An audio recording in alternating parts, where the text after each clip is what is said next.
Selamat malam, saya Muhammad Fikri Maulana. Saya akan menjelaskan jawaban saya untuk nomor 3. Yang pertama itu ada soalnya. Jelaskan poin-poin penting yang ada pada strain diagram, yaitu batas proporsional, batas elastik, tegangan yield, tegangan puncak, dan tegangan putus. Saya akan memberikan contoh grafiknya. Yang pertama, batas proporsional pada grafik di atas dilambangkan pada lambang A, yang dimana tegangan dan regangan mempunyai hubungan proporsionalitas satu dengan lainnya.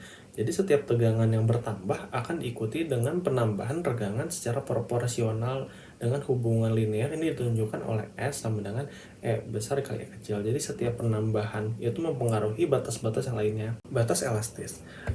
Elastis adalah daerah di mana material akan kembali ke bentuk semula setelah diberi beban atau gaya dan tegangan luar dihilangkan. Daerah proporsionalitas merupakan bagian dari batas elastik.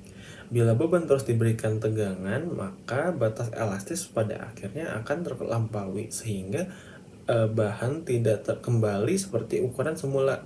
Pada intinya itu batas elastis merupakan titik di mana terjadinya deformasi plastis untuk pertama kalinya ketika terjadi tegangan yang masuk.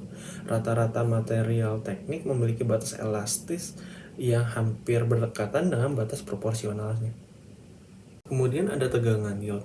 Pada intinya yield strength itu atau kekuatan luluh adalah tegangan minimum ketika suatu material kehilangan sifat elastisnya dan akan mengalami deformasi tanpa adanya penambahan beban pada grafik. Posisinya biasa terdapat pada deformasi plastis dan deformasi elastis. Di soal nomor 3 juga nanti dijelaskan lebih jelasnya. Lalu ada tegangan puncak. Tegangan puncak pada grafik di atas ditunjukkan pada lambang E, yaitu titik pada kurva.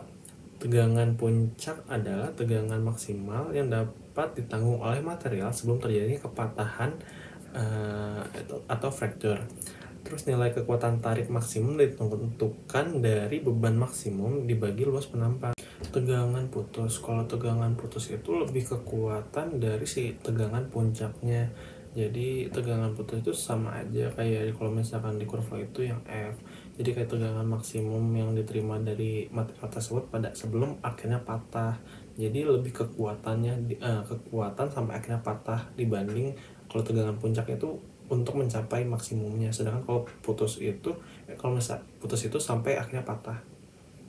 Soal nomor 2, bagaimana cara mendapatkan modulus of elasticity?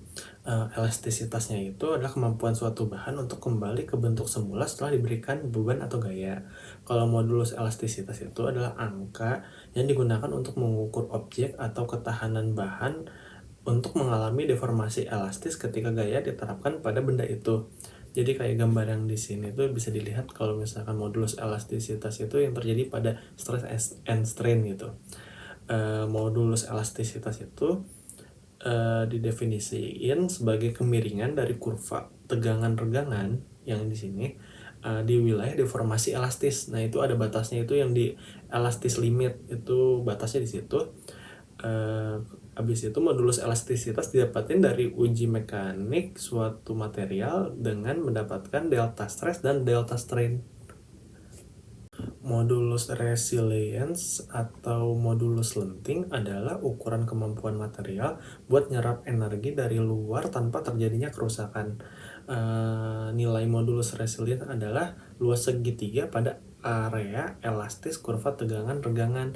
Jadi di gambar ini bisa kita lihat kalau misalkan modulus resilient itu membentuk segitiga di awal kurva yang kalau misalkan di rumusnya itu yang ER sama dengan SY kuadrat dibagi 2E, yang modulus lenting sama batas luluh itu yang stres, yang yield stress. Nah didapetinnya pakai kayak gitu. Yang ketiga itu modulus of toughness. Itu modulus ketangguhan adalah kemampuan suatu bahan menyerap energi dalam deformasi plastis. Didefinisikan ini sebagai jumlah kepadatan energi regangan pada satuan volume material yang dapat diserap oleh material tertentu sebelum patah. Mirip sebenarnya kayak resilient, bedanya itu kalau resilient itu tanpa patah, kalau toughness itu hingga terjadinya perpatahan.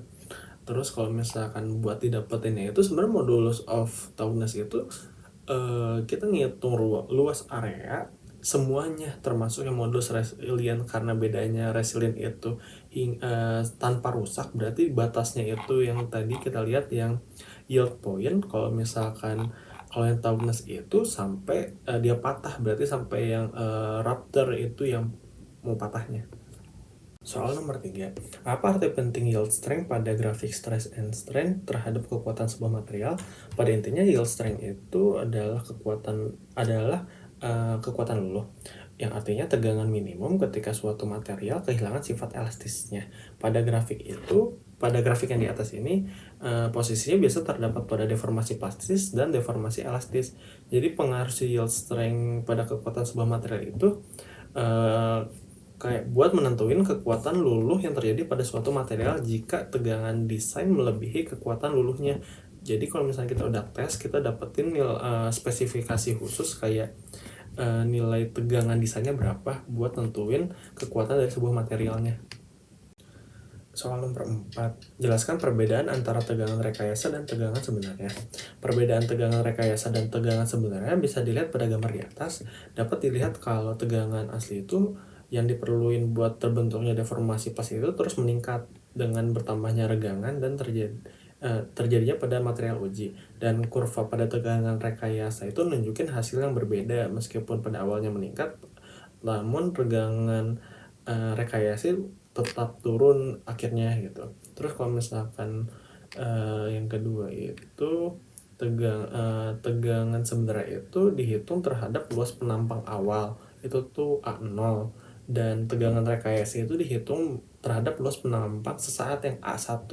Kemudian sampel uji tarik juga kan mengecil ketika regangannya membesar, jadi tegangan sejati akan lebih besar daripada tegangan rekayasa, intinya gitu.